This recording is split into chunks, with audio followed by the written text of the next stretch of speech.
Hi guys, welcome to the week of the rainforest. I'm so excited.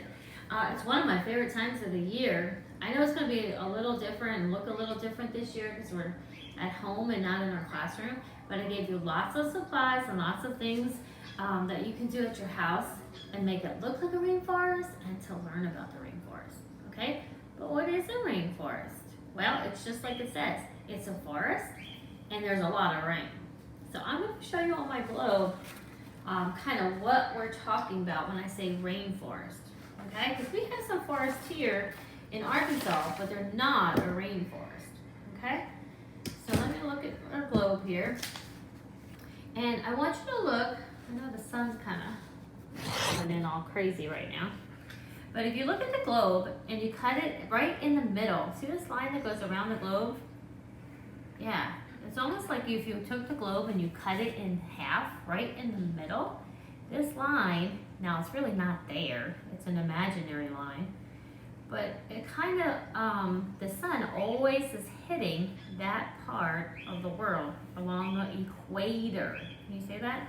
Yeah, the equator is that imaginary line kind of in the middle of the globe, okay?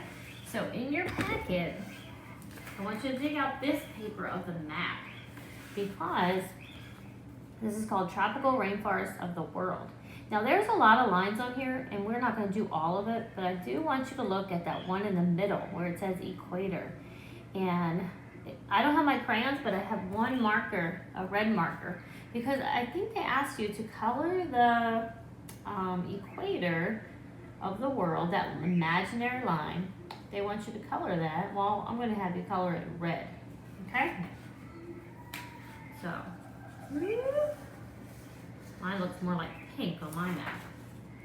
But right there in the middle of your map is the equator, that imaginary line where the sun is always shining. It never gets cold there or chilly. It's always hot there. And if you look by the equator, all these shaded areas, those are all the rainforests of the world. Because the rainforest is truly, the animals? Yeah. Is truly hot and steamy, kind of like when you get out of the shower and your mirror is all fogged up and it's hot and steamy in there. That's exactly what the rainforest is like all the time. So around all those shaded areas, or in those shaded areas, you're going to take a green crayon and color all the rainforests of the world. And you'll notice when you're doing that, that all that green is going to be right by the equator, because it's hot and steamy there, okay? There's some other things they want you to do too, so find that page and complete it, okay? But that's where the equator is. Now, to prepare for the rainforest and learning about all the animals, I gave you in your packet a piece of brown paper. It doesn't look like much, it's just a strip of brown paper.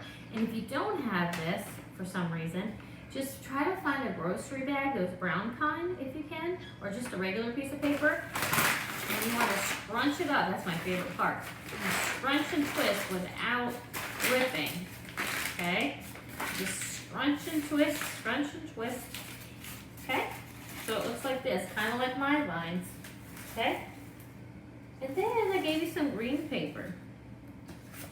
You're just going to take the green paper and cut your very best, almost like an eyeball shape, because a leaf, did you ever notice that a leaf shape is almost like an eyeball shape too?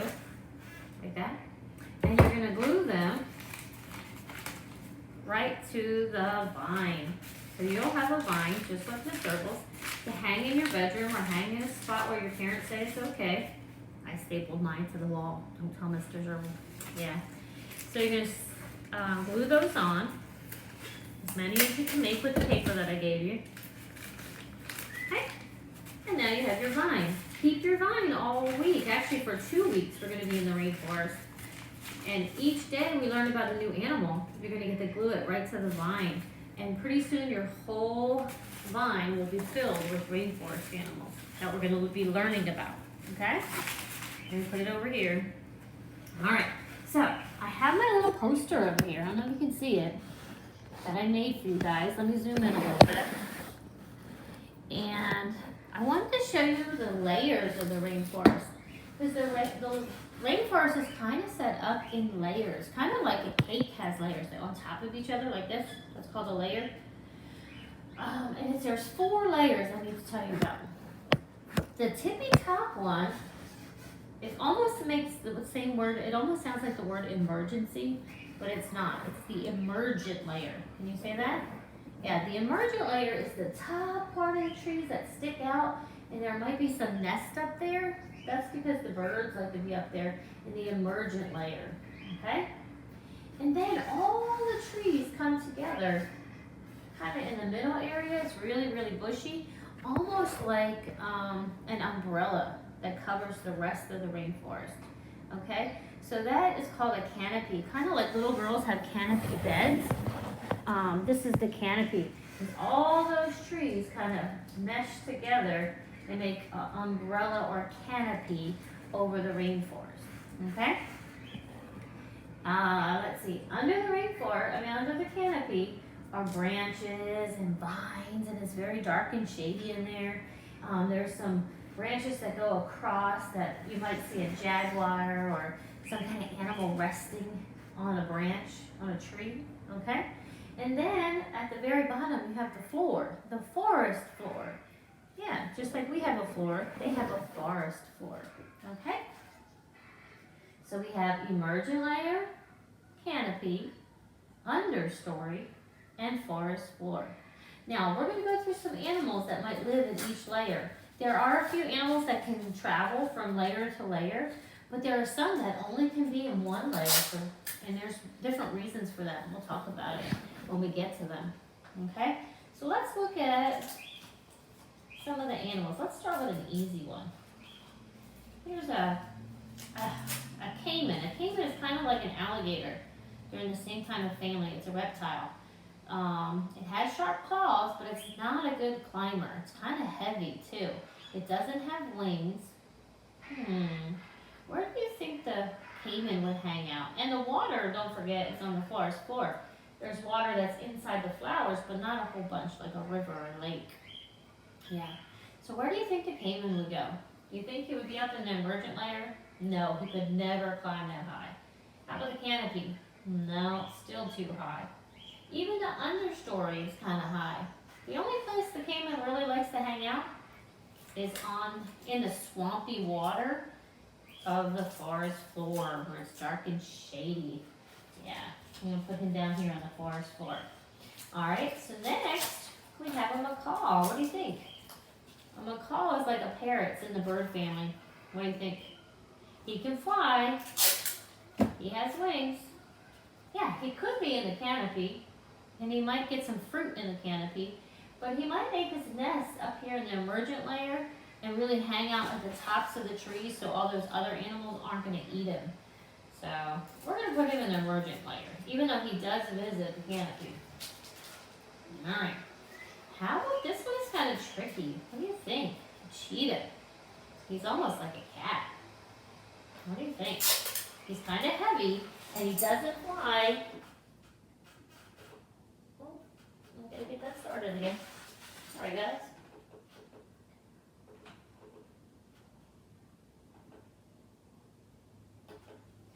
Alright, sorry guys. I was putting our rainforest sounds on again.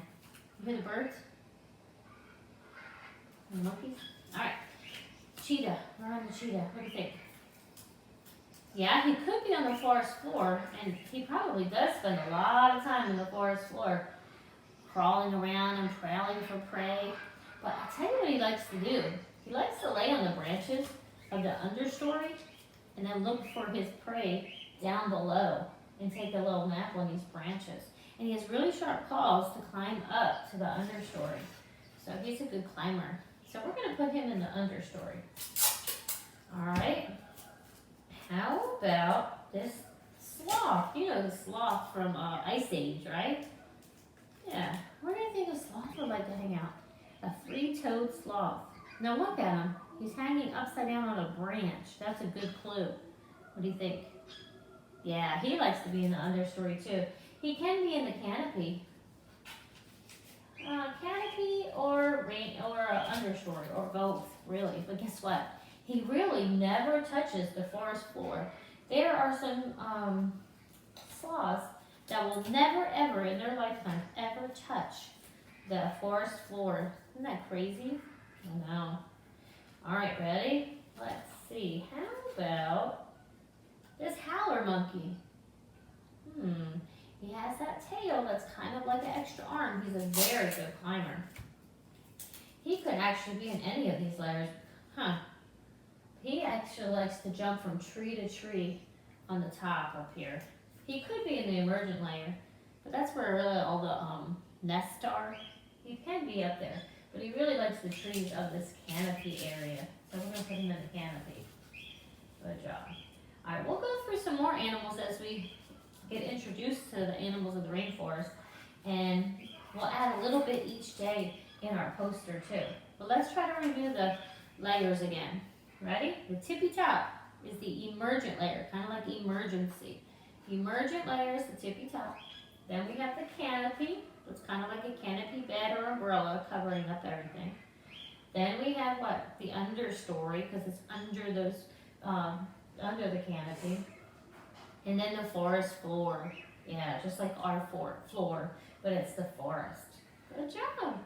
All right. Don't forget to do your map. Looking at that equator.